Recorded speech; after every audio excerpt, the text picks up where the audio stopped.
Hello, I'm here again. My favorite spot in the house, the kitchen. And the living room. So she Yes. can sleep there. Yeah. Okay, today mga langga, magluto ko og kanaang gizzard. Gizzard pero dili siya kanang adobo ha dili. Ang himo na ko mga langga is gizzard na kinilaw or salad na balon-balunan. Wow. Balon-balunan, kinilaw. Well, siguro nag-ano mga langga, unsa man ang salad nga kanang balon-balunan oy. So tudloan ta ko mga langga ha. Mao ni mga langga, ako lang gi-prepare daan ng mga spices. Nabutang lang ko og kani ang sibuyas, gamay ra nga sibuyas mga langga ha, kay di man kay ko ganahan ko lang sibuyas ug mga langga oy. Nya sili nga gamay ra po, dili pud kini siya nga halang nga sili ha, nya kaning kamatis og lemon.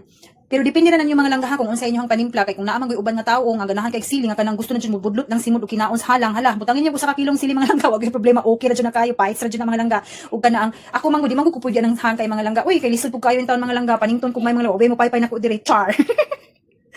Kani mao na ni siyang gizzard mga langga, ako ni siyang gi-boiled for about 30 minutes.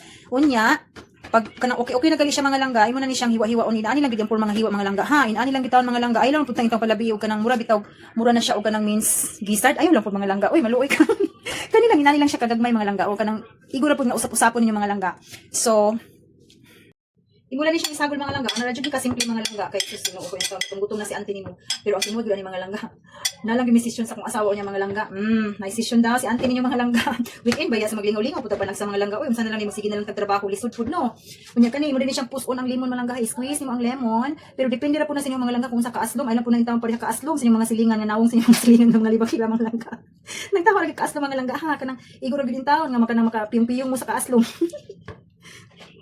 Unya pag human nimo squeeze sa lemon mga langga, unsa gali sikreto ni auntie mga langga para lami ang giluto ang pag-ukay. Hala ukayon gid nimo mga langga kahangtod malipong ning gisada ni diani ba.